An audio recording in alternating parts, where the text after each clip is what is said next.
joindre à nous.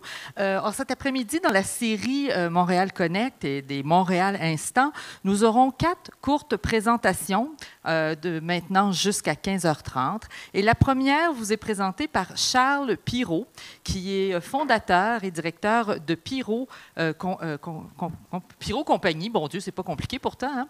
Hein? Il va nous parler de la réalité mixte au service de la construction. C'est à vous.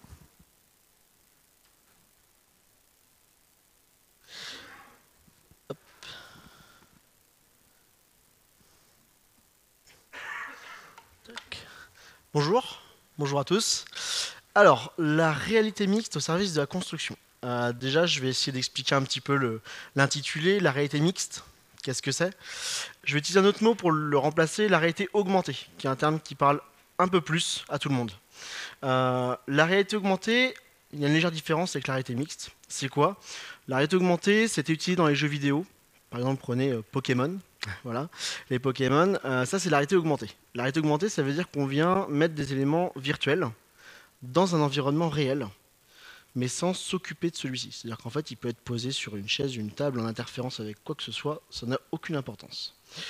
Dans le domaine de la construction, c'est un peu différent, parce qu'on va vouloir superposer en fait un élément conçu, donc un bâtiment par exemple, avec l'environnement réel. Donc pour ça, on va s'occuper de l'environnement réel. C'est pour ça qu'on utilise le terme mixte, parce qu'on vient se recaler par-dessus la réalité. Voici pour le terme. Je vais présenter un petit peu l'entreprise. Pirot CE, une entreprise assez jeune. On existe depuis 2016. On travaille donc sur différentes technologies, notamment la réalité augmentée, depuis maintenant donc novembre 2016, 3 ans. On est basé en France, à Nantes. Et on commence justement à arriver sur le marché canadien. On a créé une application de réalité augmentée qui permet de superposer la maquette numérique sur le chantier. Les objectifs, ils sont plusieurs. Tout d'abord, préparer la construction.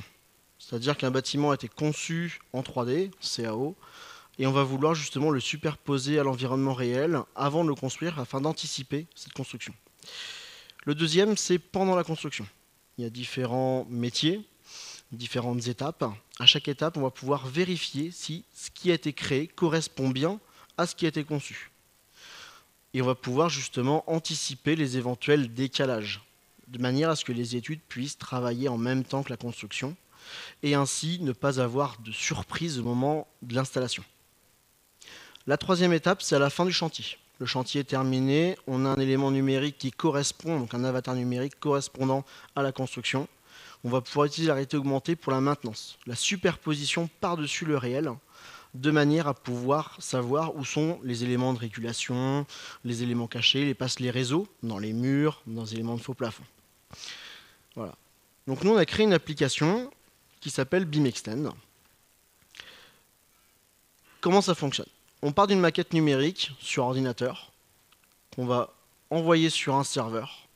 Et ensuite, on va récupérer ces données de manière graphique sur différents types d'applications. On travaille avec des smartphones, tablettes, mais également des casques connectés, comme les HoloLens. Alors, tout d'abord, notre offre, mais tout d'abord, le point important, c'est de savoir comment on va aligner dans l'environnement réel un élément virtuel. Il existe plein de solutions sur le marché. On peut utiliser ce qu'on appelle des marqueurs. Ça veut dire qu'on vient positionner dans l'environnement réel des repères qu'on va récupérer également, donc qui sont présents dans le virtuel et dans le réel et qui permettent de recaler les objets entre les uns avec les autres. C'est un moyen fiable, mais très coûteux en temps. Et il faut être très précis, parce que ça oblige sur un chantier à venir positionner des éléments au centimètre près dans l'environnement réel. On sait que dans une construction, c'est pas évident de conserver des éléments comme des morceaux de papier, des cartons, des marqueurs à un endroit précis, fixe, tout au long d'une construction. La deuxième solution, celle que nous on a utilisée, c'est d'utiliser l'environnement. C'est-à-dire qu'on va venir scanner l'environnement. On utilise des éléments verticaux et des éléments horizontaux afin de créer un repère. Ce repère, en fait, c'est 2 éléments verticaux, un élément horizontal. Par exemple, 2 murs, un sol. L'intersection nous donne un repère. Donc ça, on l'a dans le virtuel et dans le réel. C'est beaucoup plus facile à retrouver.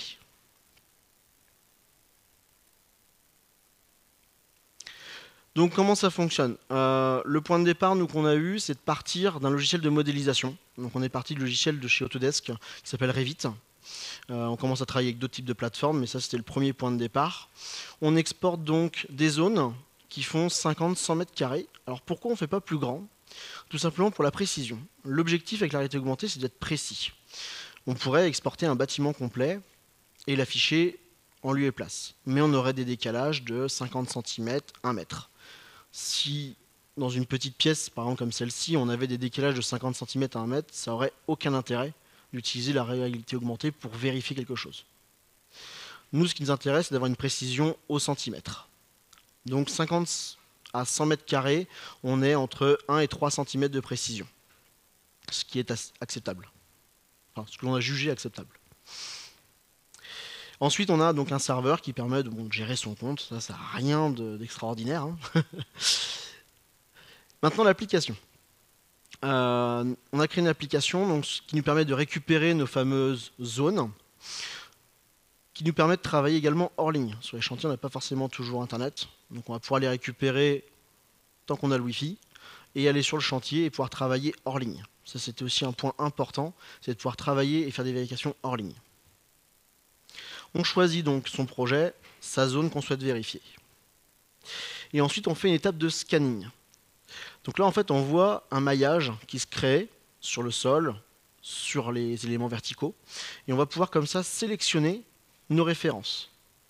Le mur 1, le mur 2, le sol. Maintenant, il y a différentes contraintes également. Sur un chantier, on peut être dans une étape où les murs n'ont pas encore été construits. Donc pour ça, on a créé ce qu'on appelle des éléments virtuels, des représentations de murs. Donc en fait, on essaie d'anticiper toutes les problématiques qu'on peut rencontrer sur un chantier, du départ, c'est-à-dire qu'on a un terrain nu, à la construction où on a tous les éléments réels qui nous permettent de scanner, de se positionner. Et ensuite, on visualise. Donc là, ce que vous avez, c'est un exemple de l'application qui a été commercialisée à partir de novembre dernier, qui permet de vérifier les ouvertures dans les murs. Donc là, vous voyez, on a une superposition de l'élément virtuel par-dessus le mur. Et donc, après, on peut valider sa position. Et de tout ça, on peut éditer un rapport. Parce que l'idée, encore une fois, c'est la collaboration. Donc on vient vérifier, mais on va pouvoir annoter, prendre des photos. Et toutes ces notes, toutes ces photos vont être sauvegardées et vont être envoyées directement aux adresses mail correspondantes via notre compte pour que justement les études puissent travailler avec. L'idée, c'est vraiment qu'il y ait un lien. On est sur le chantier à vérifier et on envoie les rapports aux études de manière à ce qu'ils puissent travailler avec. Voilà un type de rapport. On peut également prendre des mesures, comme on peut le voir ici. Pareil, précision quasiment au centimètre, donc c'est très intéressant quand vous êtes sur un chantier. Parce que vous pouvez avoir 1 mètre, c'est bien pour faire des mesures, mais pour représenter, pour envoyer, pour éditer un rapport ou faire une photo, c'est plus compliqué. Là, vous avez tout dans l'application. Vous prenez des mesures, vous avez les éléments virtuels, les éléments réels, et on a un ensemble de données qui permettent d'être un peu plus lisibles et visibles. Donc là, on a effectué différents chantiers. En France, aujourd'hui, on a environ une dizaine d'entreprises qui travaillent avec nous. On commence à arriver sur le marché canadien, justement, proposer nos services pour justement pouvoir déjà avoir d'autres natures de chantiers. On a des chantiers un peu différents ici, en France. D'autres problématiques également. Et on ne va pas travailler que sur les ouvertures. Là, l'objectif, effectivement, c'était de travailler sur des éléments factuels d'ouverture pour les réseaux de gaine et de ventilation. Maintenant, ce qui va être intéressant, c'est de visualiser aussi autre chose. Est-ce que le montage des gaines est bon? Est-ce que les locaux techniques dans lesquels on va avoir la ventilation, la plomberie, l'électricité sont également bien positionnés ou bien mis? On va également l'utiliser en cas de rénovation. Je veux casser une cloison, je veux faire un agencement. Ça va être utile également pour visualiser si ce que l'on a conçu rencontre des problèmes techniques par rapport au réel. On peut des fois avoir oublié sur des relevés d'importantes données. Donc voilà, ça ce sont nos principaux clients en France. On commence à... Là, Atkins, c'est un groupe du SNC-Lavalin, je pense que c'est assez connu ici, aux Émirats. Et voilà, on commence donc maintenant à avoir différentes propositions. Est-ce que vous avez des questions autour de ça? Oui. Oui. Exactement. Exactement, oui. Effectivement, là, ici, les images qui ont été montrées correspondent effectivement qu'aux ouvertures. Aujourd'hui, on travaille avec pas que les ouvertures. On travaille avec les gaines, les canalisations, on peut travailler avec les murs. On peut décomposer également les murs au niveau des différentes couches ou utilisations. On va pouvoir, toutes les données de la maquette numérique vont pouvoir être visualisées. C'est pareil, point important, pour revenir tout à l'heure, je montrais qu'on partait du logiciel sur lequel on exportait des zones. On travaille maintenant à avoir un système dynamique, c'est-à-dire qu'on aura une maquette complète sur le téléphone et on va pouvoir dynamiquement dire je suis dans telle pièce, je souhaite voir telle pièce. Plus besoin d'avoir quelqu'un directement au bureau qui nous a préparé la zone à étudier. Ça, ce sont forcément les évolutions qui sont en cours. On va dire qu'on travaille encore tout le temps dessus. Donc voilà.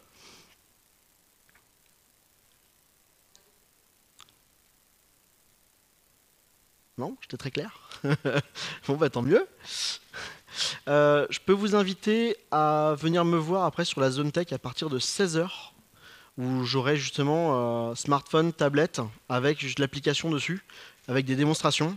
Donc n'hésitez pas à venir me voir pour discuter justement, discuter business, discuter de l'application, discuter de tout ce qui vous intéresse autour de la réalité mixte.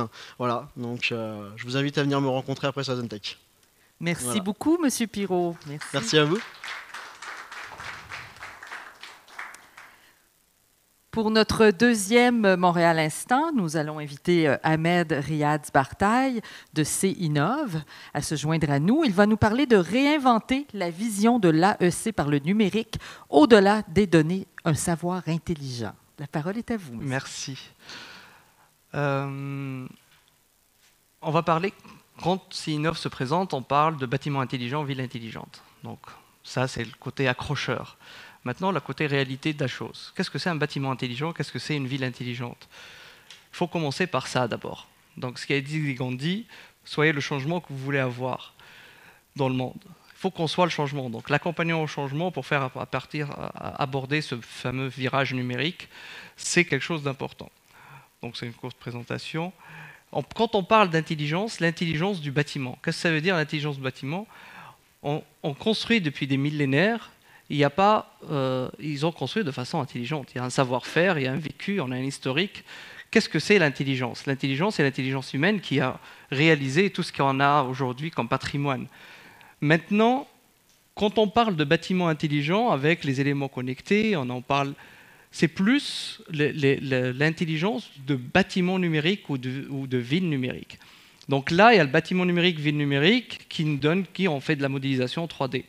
Aujourd'hui, on a cette numérisation des données, on a des numérisations, donc on fait des villes en 3D, des bâtiments en 3D, c'est très attractif, on sait faire, mais quand on parle de ces éléments-là, c'est des éléments innovants, et on parle essentiellement de BIM, donc Building Information Modeling ou Building Information Management, c'est quoi? Gestion des données de bâtiments. Donc cette méthodologie-là nous donne un cran pour aller dans le bâtiment ou le ville intelligente. Ça veut dire quoi? Moi, je dis que le BIM, j'étais parmi les tout premiers à faire le BIM en France, et maintenant je suis installé ici, le BIM est une escroquerie. Escroquerie parce qu'aujourd'hui, jusqu'à maintenant, on parle de BIM, malheureusement, essentiellement de la 3D. Donc là, on a parlé, j'ai assisté tout à l'heure à des conférences, à des panels, où on parle de la gestion de données, comment exploiter cette donnée-là.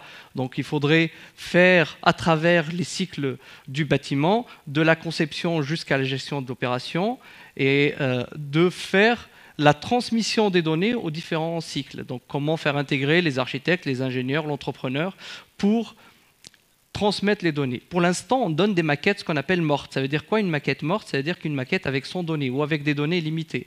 Donc, il faudrait qu'avec le donneur d'ordre ou avec les villes, qu'on choisissent quelles sont les données qui vont nous intéresser pour la gestion, pour l'opération de tous les jours, ça veut dire facility management, pour la maintenance, mais aussi pour la gestion des actifs et le property management aussi, donc l'asset et le property management.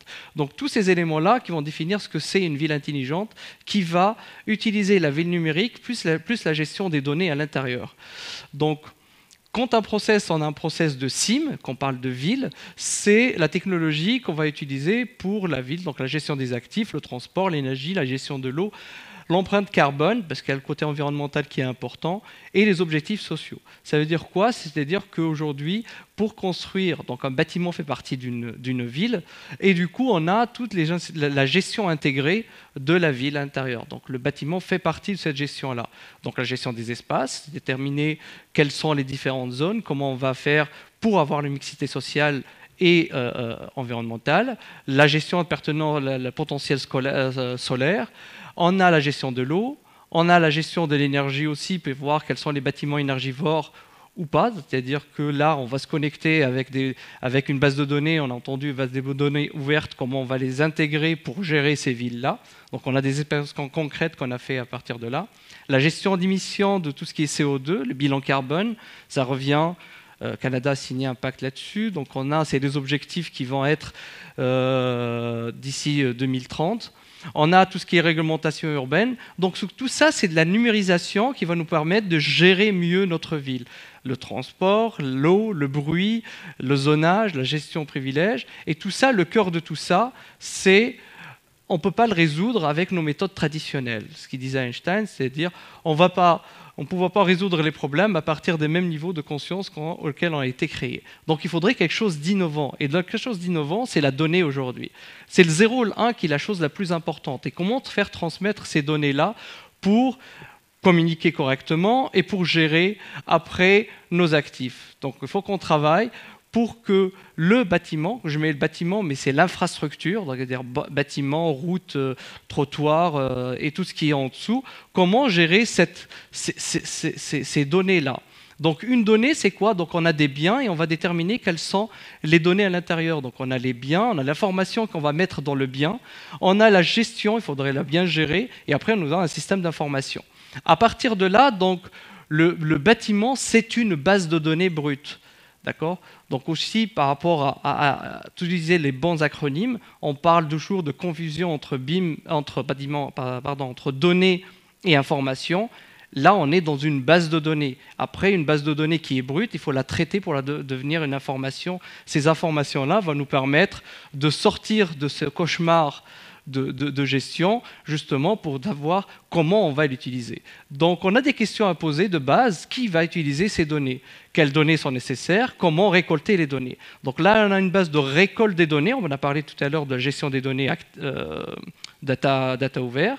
Donc à partir de là, on récolte et on a des informations et des données déjà brutes qui sont à l'intérieur du bâtiment. On les met ensemble et on va les traiter. Les traitements de données vont nous donner des informations pour qu'on puisse gérer de façon optimale nos actifs.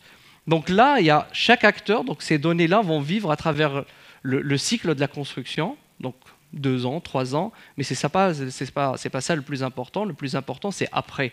Ça veut dire les 30, 40, 50 ans de la vie de nos infrastructures. Quand je parle infrastructure, c'est l'infrastructure des bâtiments, mais aussi les routes, les ponts, les bâtiments municipaux, comment se connecter les uns avec les autres, comment avoir tout ce qui est dans le sous-sol. Et tous ces éléments-là, il faudrait savoir les gérer et les mettre au bon moment.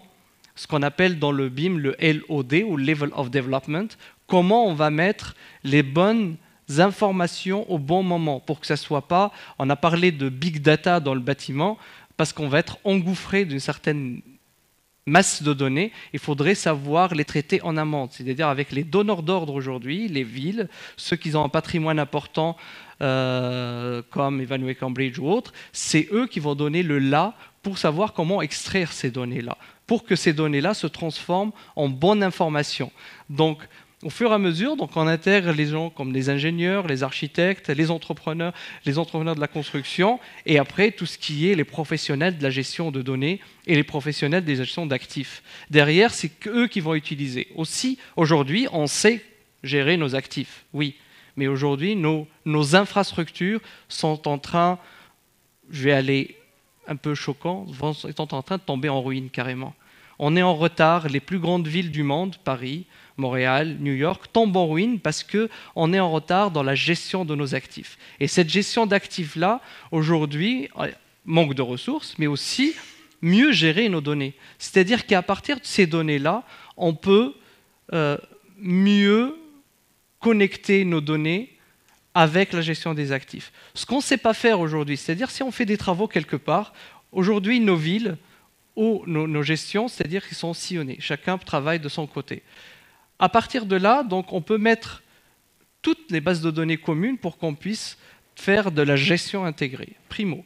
Secondo, on a aussi ces données-là, on gère nos actifs, je vais être caricatural, avec un tableau Excel. Le tableau Excel n'est pas connecté au graphique. C'est-à-dire tout ce qu'on fait avec des plans avant AutoCAD, aujourd'hui avec des logiciels 3D, on ne remet pas les informations à l'intérieur. Est-ce que c'est nécessaire? Bien sûr que oui, c'est nécessaire pour faire vivre cette ville-là ou ce bâtiment-là avec les bases de données. C'est-à-dire quand il y a des travaux, quand on a des systèmes d'information qui sont traités, on les remet pour qu'on donne la valeur à ces maquettes-là, que toute cette maquette-là est partagée par tout le monde, qu'on puisse la gérer. On a fait cet exercice-là avec les hôpitaux de Boston, où on a fait la réalisation plus la rénovation de ces bâtiments, 2 millions de mètres carrés, où j'étais consultant pour eux, où on a justement géré ces données-là pour qu'on puisse l'utiliser dans l'opérationnel, dans la gestion de facility management, mais aussi dans la gestion des actifs. Donc à partir de là, donc, on aborde une autre vision. Quelle est l'autre vision? C'est que dans le monde de la construction aujourd'hui, le but, je suis architecte de formation et ingénieur aussi, le but c'est construire, livrer notre bâtiment, ok super, mais livrer pourquoi? Aujourd'hui, quand on livre un bâtiment, un tel que construit, je pense que la plupart sont professionnels ici, quand on livre un tel que construit, qu'est-ce qu'on va utiliser? Avant, c'était des cartons en papier qu'on les mettait dans les caves, qui vont prendre l'humidité. Aujourd'hui, c'était un DVD. Aujourd'hui, ça peut être un disque dur qui va aller dans le fond de tiroir. Donc, notre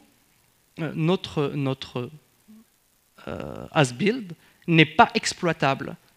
Donc, faire le va-et-vient, c'est aujourd'hui nécessaire. Donc, faire vivre ces données-là, les utiliser en transformation, en information qui va devenir un savoir qui puisse être géré correctement et faire gérer correctement nos villes. Quand je parle de ville, je parle d'infrastructure en général pour qu'il n'y ait pas de confusion entre bâtiments, villes et autres. Je parle d'infrastructure générale, que ceux qui détiennent un patrimoine puissent le gérer correctement. Et on doit les accompagner. J'ai commencé ma conférence, ma petite intervention en disant « Soyons le changement qu'on veut le voir dans le monde ». Il faudrait donc qu'il y ait un plan d'accompagnement pour correctement qu'on puisse utiliser ce virage numérique-là à travers les différentes institutions. Oui, voilà, merci. Si vous avez des questions, je vous en prie. Merci beaucoup. Est-ce qu'il y a des questions dans la salle? Non, c'était très complet. Je vous remercie beaucoup, M. Je vous en prie. Merci beaucoup. Et maintenant, notre prochain Montréal Instant, Samuel Nadeau-Pius, que vous avez vu tout à l'heure, justement, dans le panel que nous avons animé. Oh, il n'est pas loin, c'est ça, je l'ai entendu tout d'un coup. Donc, il va nous parler des immeubles intelligents pour l'environnement. Oui. Voilà. Oui, c'est correct? C'est un bon sujet? Je pense que ça devrait aller. Okay. Ça devrait aller.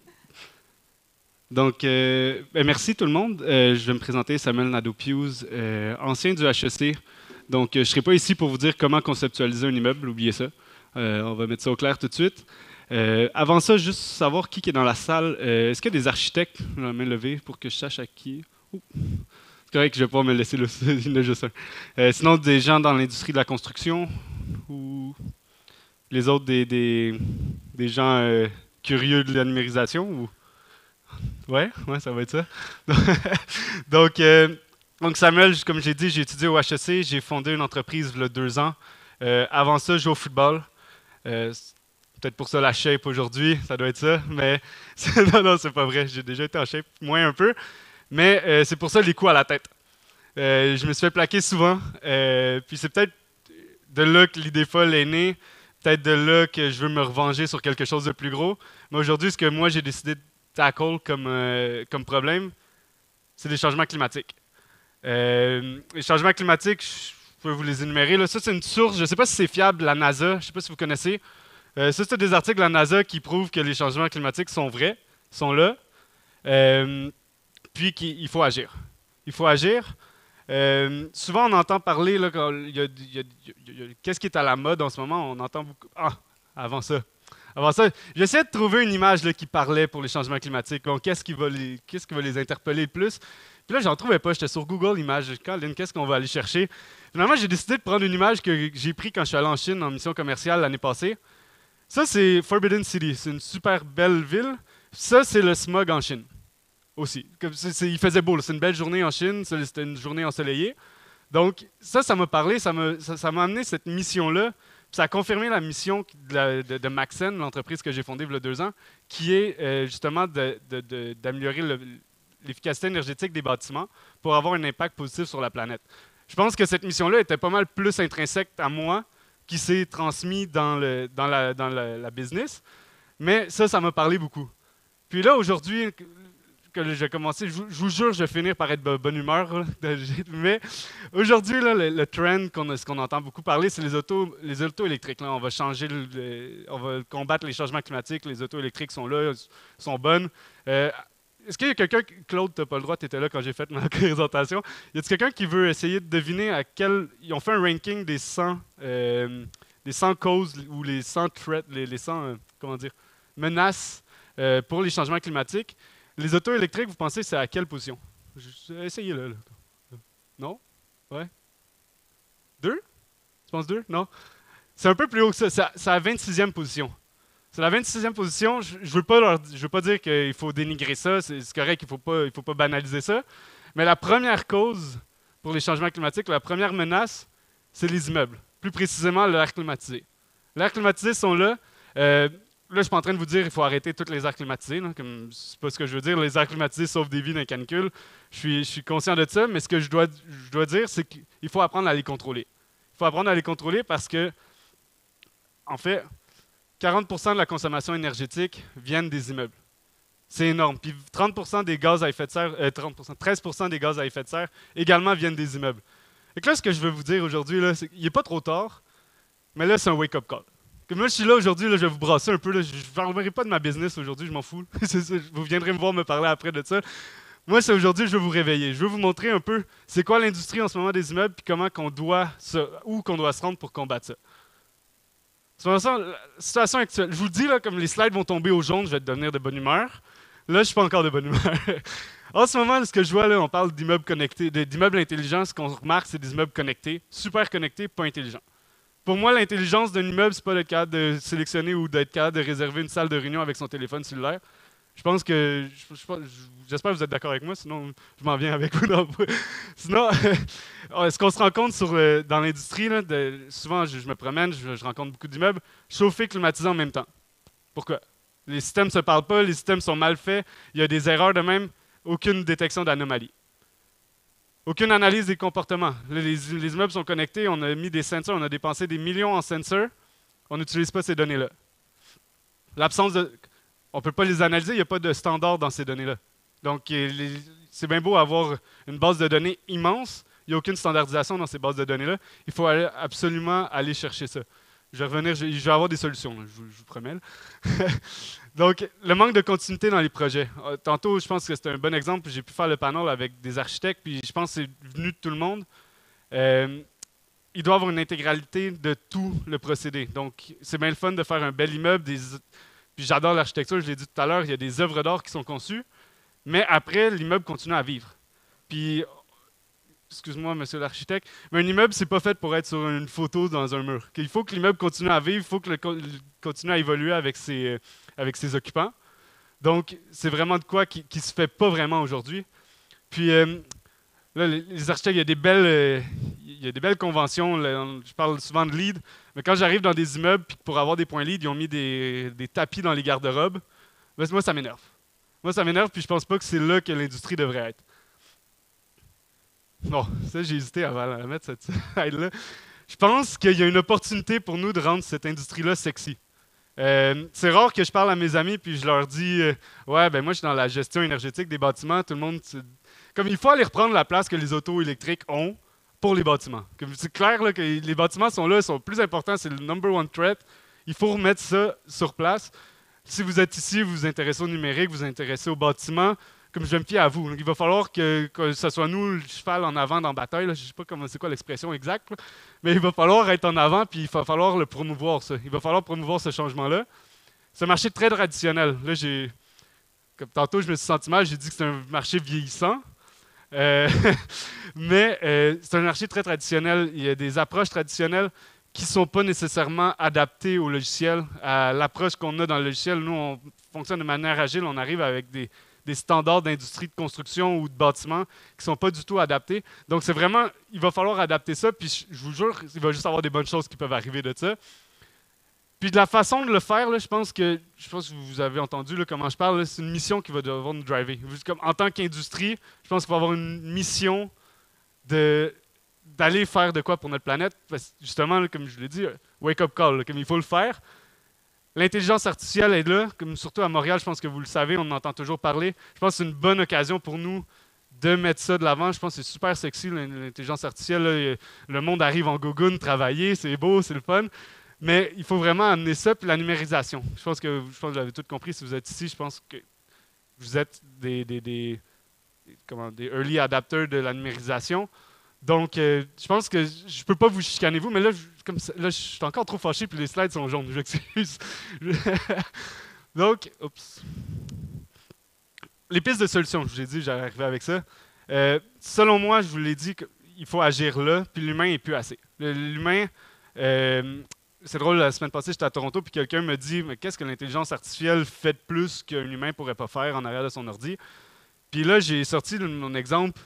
Écoute, ici, il y a 3 ans, tu aurais dû chauffer puis te climatiser parce qu'il faisait 30 dehors, mais que là, cette année, la même situation, le même nombre de personnes sont à l'intérieur de l'immeuble. Puis là, il faut que ce gestionnaire d'immeuble-là se rappelle de faire ce qu'il n'a pas fait il y a 3 ans. Bonne chance.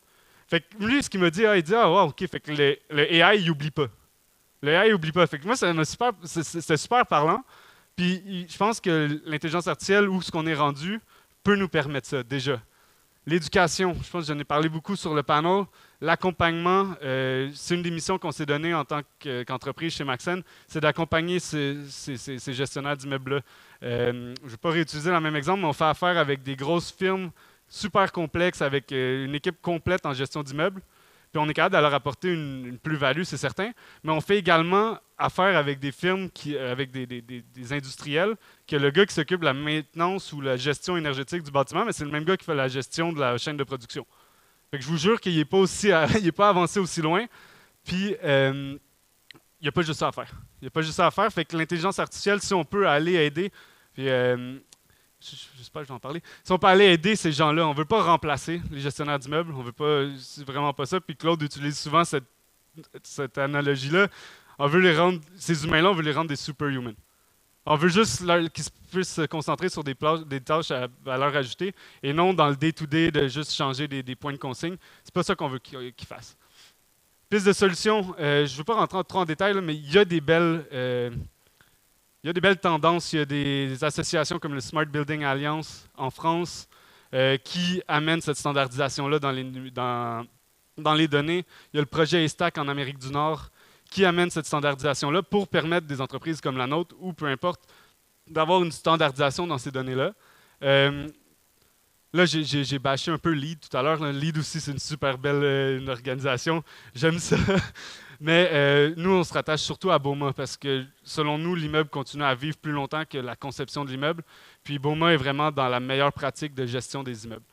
Demande de pointe, ça, c'est juste une piste de solution. On en a parlé tout à l'heure. Réduire la demande dans les demandes de pointe, ça, pour nous, puis en fait, au Québec, on le ressent un peu moins, l'énergie est clean. Mais si en Ontario, ou peu importe aux États-Unis, on sort le charbon pour répondre à ces affaires-là, bien là, je vous laisse deviner que les gaz à effet de serre, qu'est-ce qui se passe? Optimiser le confort et réduire les gaz à effet de serre. Là, je ne vais pas reparler des gaz à effet de serre, mais il n'y a jamais un trade-off avec le confort. Je l'ai dit tout à l'heure à la blague, la meilleure façon d'aller optimiser l'efficacité énergétique, c'est d'aller dans le sous-sol, fermer le breaker. Là, ça ne coûte plus rien, le chauffage et la climatisation. Fait qu'il y a vraiment cet aspect de confort-là qui est super important pour l'utilisateur, pour l'usager de l'immeuble. Puis, je pense qu'il y a un rôle des gouvernements à mettre ça de l'avant. Je sais qu'au Québec, on est super chanceux. Il y a Transition énergétique Québec qui est là, qui met ça de l'avant. Mais je pense que ça pourrait être amené plus sur le terrain, puis aller chercher. Je pense qu'il y a de quoi aller chercher. Le monde ne sont pas au courant qu'il y a des super beaux programmes de subvention pour rendre les immeubles plus verts. Puis je pense que c'est de quoi à apporter. Mais je pense qu'on a un rôle aussi là-dedans à s'informer à ça. Je pense qu'on peut s'informer puis en apprendre plus.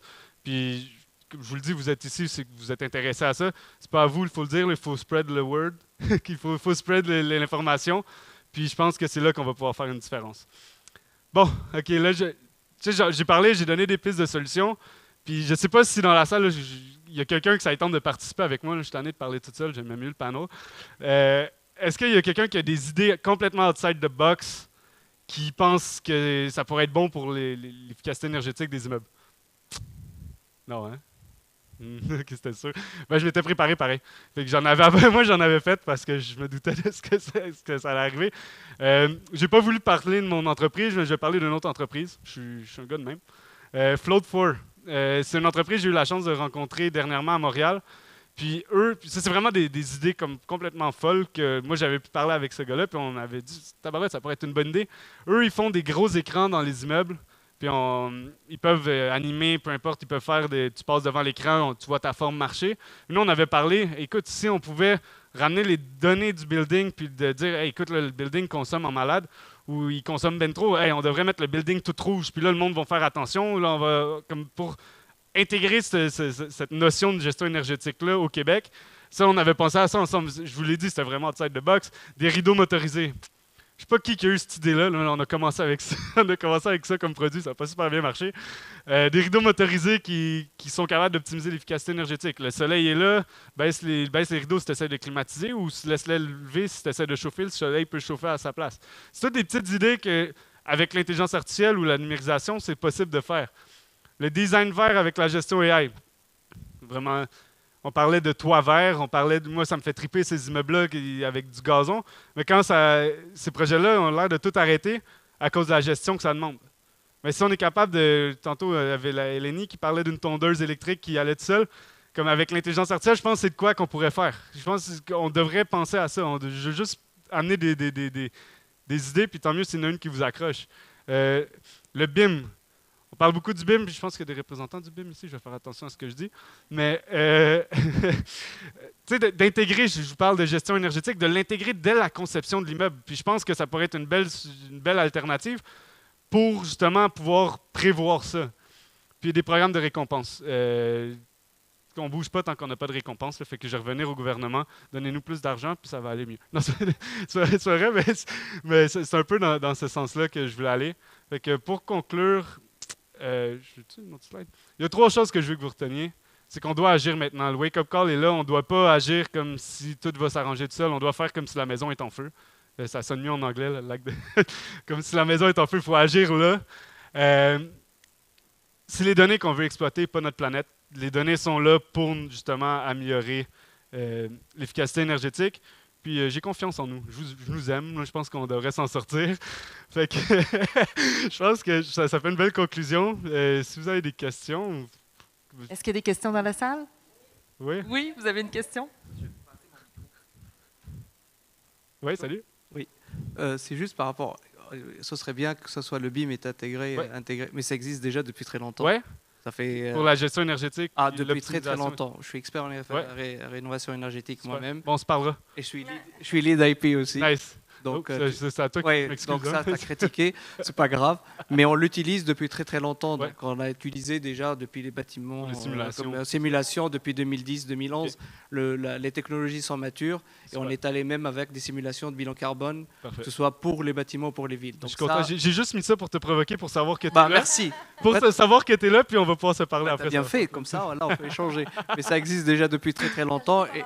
C'est ça, hein, t'as vu? Et c'est très mature là-dessus déjà. Ouais, super. Donc on a déjà l'habitude de le faire et ça marche. Good. Merci, après les avoir traités de vieillissants, etc. Hein, c'est ça qui arrive. Faut que je m'en aille. Là, je pense que là, c'est la fin. Merci beaucoup, Samuel. Bravo. On l'applaudit.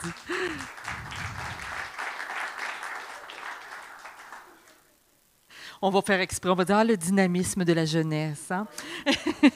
Et maintenant, notre 4e Montréal Instant, c'est Éric Poirier, qui justement est vice-président du BIM, plus qu'on en parle, et qui va nous parler de vers un environnement bâti numérique au Québec. Je vous passe la parole, vous avez tout ce qu'il vous faut, là, le petit clicker et tout ça. Je me suis... Êtes-vous... Je suis miqué et tout, et on m'entend. On vous entend bien, Éric. Écoutez, non, je ne suis pas le BIM. Euh, J'avais préparé mes affaires. C'est une présentation que j'ai préparée. Dans le fond, c'est un peu de montrer la vision d'où est-ce que le groupe BIM du Québec s'en va. Le BIM, ça fait... mettons, ça a commencé dans les années 70, la conceptualisation du BIM. On a passé une première génération. Je pense qu'il y a une sensibilisation et tout. Le groupe BIM du Québec, juste en une phrase, en une slide, ça fait 10 ans qu'on existe. Ça fait 10 ans qu'on mobilise puis qu'on engage l'industrie de la construction au Québec. Puis, dans le fond, notre mission, c'est vraiment de soutenir et promouvoir la transition vers le numérique du secteur d'activité. Donc, BIM, mais on a fait apparaître pour un environnement bâti numérique au Québec. Puis c'est vraiment la mission, ce vers quoi on s'en va. Donc, un environnement bâti numérique, 1 minute sur Internet en 2019, ça, si vous les regardez, ces slides-là sont vraiment, vraiment intéressantes parce que ça bouge. Donc, ils l'ont fait en 2017, je pense que ça a commencé en 2016, 2017, 2018, 2019. Je ne cache rien à personne, la question de cette interaction-là avec cette connexion, ces données-là, ne cesse que de s'accroître. Si on regarde 1 minute dans l'environnement bâti, qu'est-ce que ça veut dire? On ne le sait pas. Comme on n'est pas capable de mesurer cette donnée-là. Mais ce qu'on sait, c'est que globalement, on s'en va, là, dans le fond, c'est une croissance exponentielle au niveau de la quantité de données qui se génèrent dans notre environnement bâti, dans notre monde et aussi dans nos business et tout. Donc, c'est un peu le contexte dans lequel on est. Qu'est-ce que l'environnement bâti? Je vais juste commencer par le définir.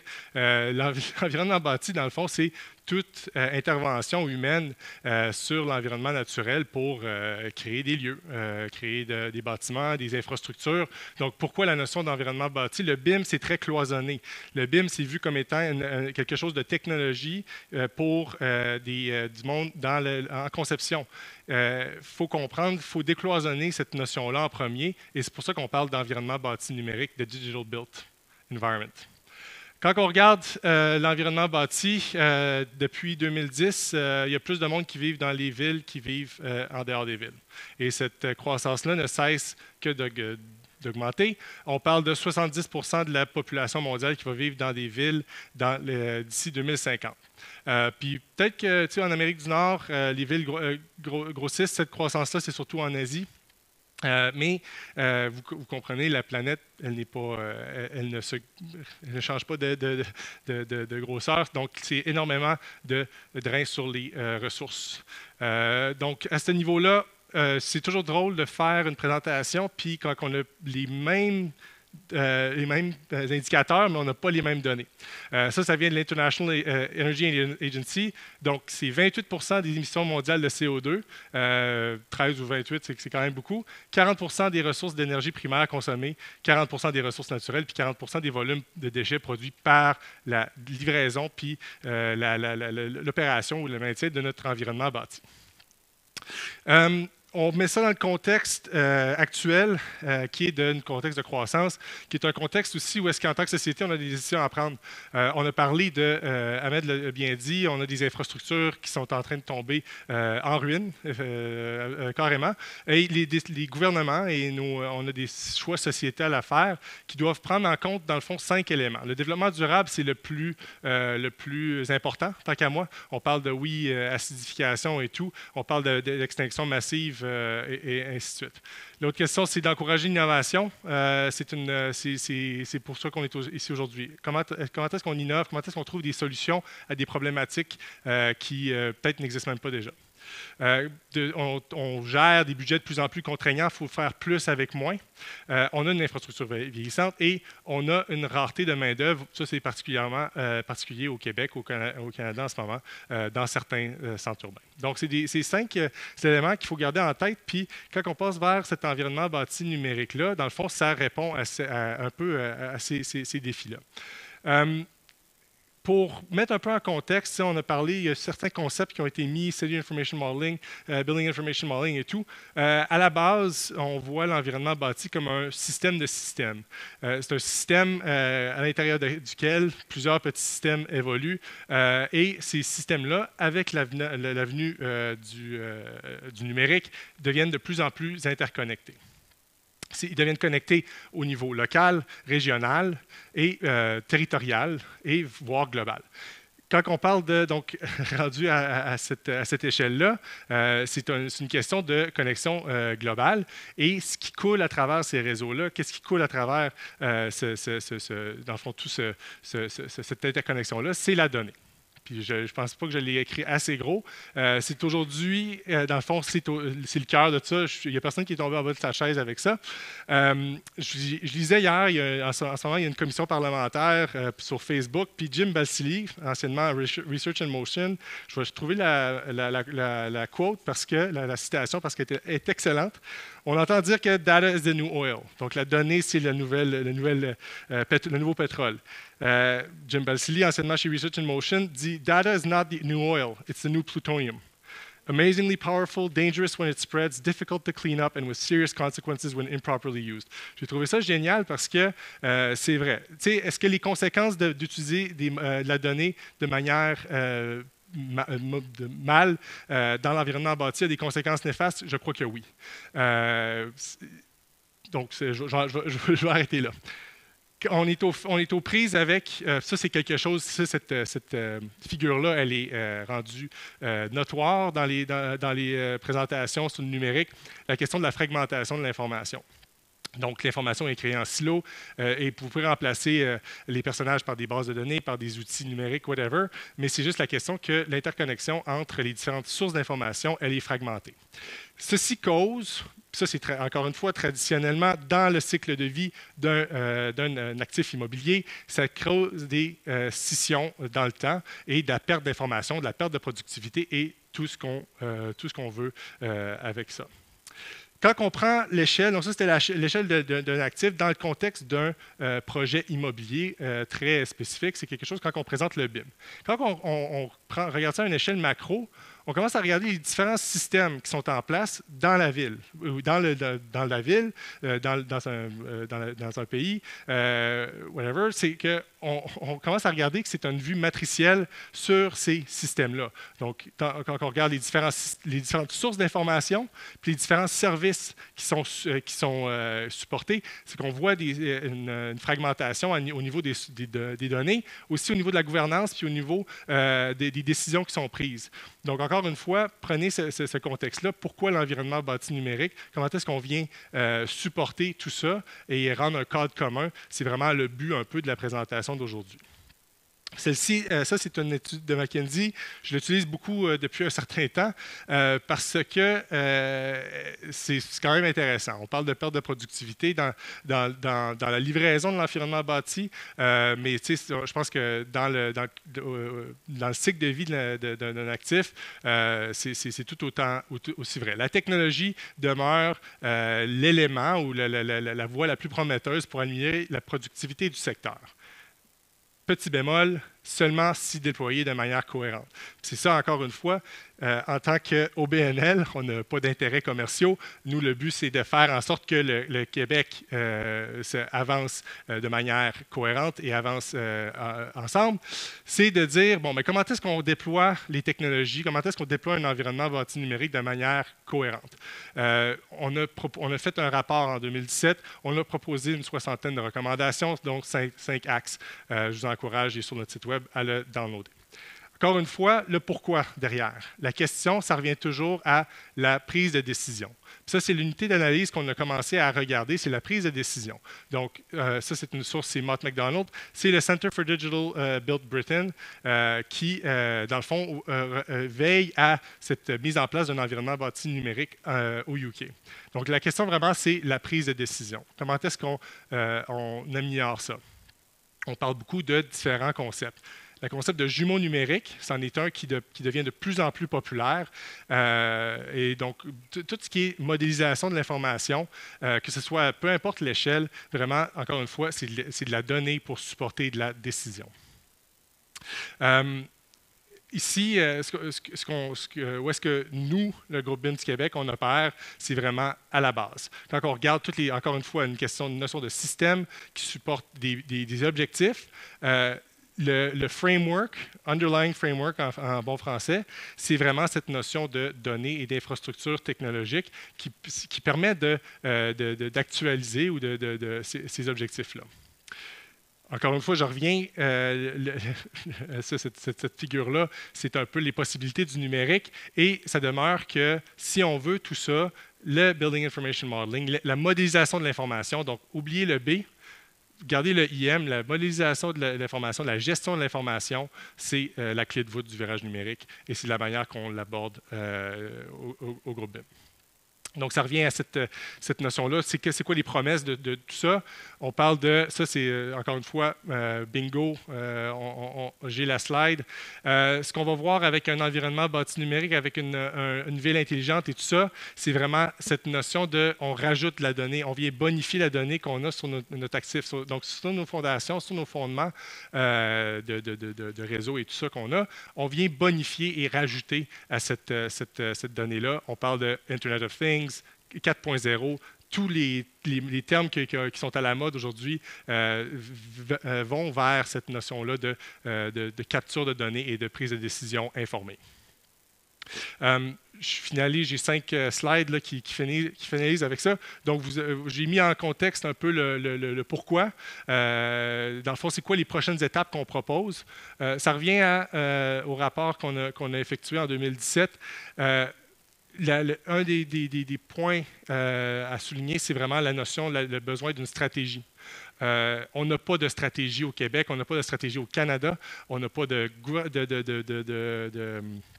corps gouvernemental qui s'occupe de la construction ou qui s'occupe de l'environnement bâti. C'est éparpillé, ministère des Transports, ministère de l'Éducation, donc on n'a pas de centralisation de ça. Donc, il faut une stratégie pour ça. Il faut établir des cibles et des actions concrètes. Il faut avoir un cadre de transformation numérique. Donc, c'est quoi la patinoire dans laquelle on opère pour cadrer ces interventions-là? Et finalement, la mise en œuvre des actions. Puis, je vous glisse un mot sur l'initiative québécoise pour la construction 4.0 qui est mise en œuvre par le groupe BIM du Québec, qui est initié par le ministère de l'Économie et de l'Innovation, qui vise à prendre les premiers pas, à accompagner les entreprises dans ces premiers pas-là. Je vais passer ça rapidement. C'est sûr, dans le fond, le but de la stratégie, c'est d'améliorer la performance et d'accroître la performance du secteur québécois de la construction et de l'environnement bâti par le virage numérique. Donc, encore une fois, l'objectif ultime, c'est d'avoir un secteur puis un écosystème qui est plus en santé. Je passe rapidement là-dessus. Il y a des principes de base, puis on a, dans le fond, hier, la Ville de Montréal a émis ces principes de gouvernance de la donnée. Ça, c'est pris du Center for Digital Build Britain, les Gemini Principles. Donc, si on passe au numérique, si on commence à interconnecter notre environnement bâti, c'est quoi les principes de base qu'il faut respecter? C'est un exemple de tel énoncé. L'autre élément qu'on met de l'avant, c'est un peu le cadre de transformation qui repose sur des standards, qui repose sur des compétences, puis qui repose sur un écosystème numérique qui est en santé, puis qui est aussi accessible. Donc, je passe ça rapidement. On a parlé d'OpenBIM. Ça, c'est un des concepts.